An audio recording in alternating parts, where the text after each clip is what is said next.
নমস্কার বন্ধুরা, সবাইকে শুভ সকালের অনেক অনেক শুভেচ্ছা জানিয়ে তোমাদের পছন্দের ধারাবাহিক উড়ানের আজকের পর্বের রিভিউ নিয়ে আমি পৌঁছে গেছি তোমাদের সামনে। বাংলা সিরিয়াল সমাচারে তোমাদের সবাইকে স্বাগত জানিয়ে আজকের পর্বের রিভিউ আমি শুরু করছি। শুরুতেই যেটা দেখতে পাচ্ছি যে সোমনাথকে তো কোর্টরুমে নিয়ে গেছে মহারাজরা। এবার সোমনাথ ভেতরে কিছুতেই যাবে না, বলছে দেখ তুই এরকম করছিস, যদি মার কিছু হয়ে যায়। তখন পূজা বলছে চিন্তা করবেন না, মায়ের কিচ্ছু হবে না, আপনি আর মায়ের ভয় দেখিয়ে ওনাকে আটকাতে পারবেন না, তাই বলছি চুপচাপ চলুন। মহারাজও বলছে চল, মায়ের সামনে সত্যিটা আসা খুব দরকার। সোমনাথ তো কিছুতেই যাবে না। তখন মহারাজ হাত ধরে সোমনাথকে ভেতরে নিয়ে চলে যায়। এরপরে মহারাজকে কাঠগড়ায় দাঁড় করানো হয় আর উকিল প্রশ্ন করছে, বলুন সেদিন ঘটনাটা কি ঘটেছিল। এরপর তো আবির বলছে, তার মানে আপনি খুনটা করেননি, তাহলে আপনি বলুন যে আসল খুনি কে। এরপরে মহারাজ পুরো ঘটনাটা খুলে বলে যে কিভাবে কি হয়েছে, আর বলছে খুন করেছে আমার দাদা সোমনাথ মুখার্জি। সোমনাথ তো এটা শুনে পুরো ঘাবড়ে যায়। এরপরে তো সোমনাথকে ডাকা হচ্ছে কাঠগড়ায়, আর জজ প্রশ্ন করছে তাহলে কি খুনটা আপনি করেছেন। সোমনাথ বলছে না, আমি নিরপরাধী, আর তার প্রমাণও আছে। এরপরে এক এক করে সমস্ত সাক্ষ্যদের ডাকা হচ্ছে, আর আবির একের পর এক প্রশ্ন করে যাচ্ছে। এরপরে মহারাজের বিপক্ষের উকিল বলছে, এসব শুনে কি লাভ, এতে কি প্রমাণিত হয় নাকি যে উনি খুনটা করেননি। বলে না হুজুর, আর প্রত্যক্ষদর্শী কোথায়। আবির বলছে আছে। এরপরে পূজার রিকোয়েস্টে কিন্তু আরেকটা ডেট দেওয়া হয়, আর জজ সাহেব বলে দেয় যে এরপরে ডেটটা যাতে নষ্ট না হয়, এটা মনে রাখবেন। এরপরে মহারাজ রোহানকে বলছে, মানে সোমনাথ মহারাজকে বলছে, রোহান। মহারাজ বলছে রোহান কোথায়। সোমনাথ বলছে প্রথম কথা তো রোহানকে, আর দ্বিতীয় কথা আমি জানি না যে রোহান কোথায়। এরপরে মহারাজ আবারও জিজ্ঞাসা করে, বল রোহান কোথায়। বলছে কে রোহান। বলছে ও আচ্ছা আচ্ছা, পূজার কলেজের বন্ধু।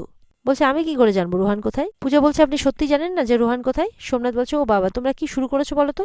এরপর সোমনাথ তো বলছে সত্যিটা হলো, তখন মনে মনে ভাবছে মানে রোহানকে কোথাও একটা বন্ধ করে রেখেছে আর ভয় দেখিয়ে রেখেছে সোমনাথ, সেটাই মনে মনে ভাবছে আর কি। সোমনাথকে তো রোহানও বলেছে যে আমি সবটা দেখেছি, সব সত্যি জানি।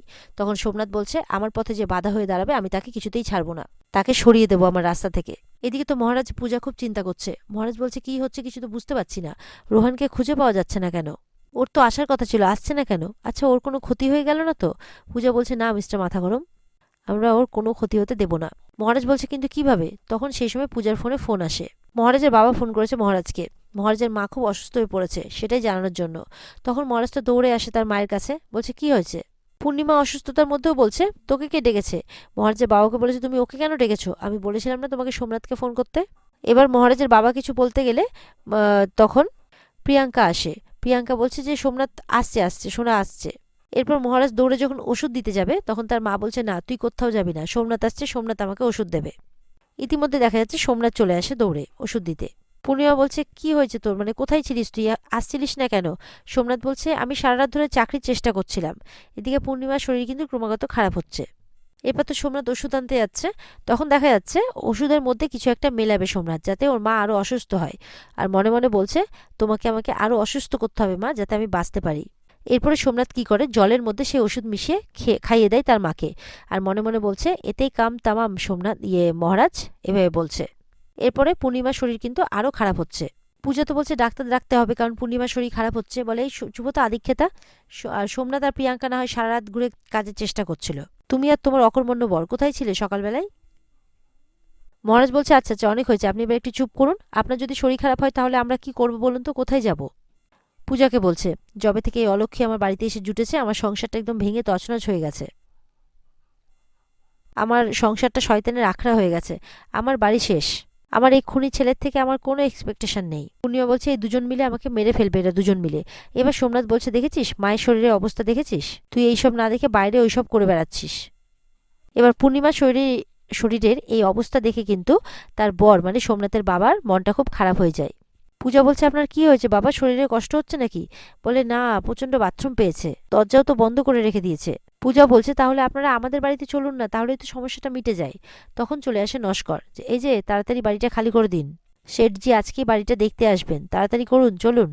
পূজা বলছে সে কি, দেশে কি কোনো আইন কানুন নেই নাকি, কোনো নোটিশ পিরিয়ড নেই, আপনি বলবেন আর সাথে সাথে আমাদেরকে বাড়িটা ছেড়ে দিতে হবে। নস্কর তখন বলছে ফালতু সময় নষ্ট না করে যা বলছি তাই করো।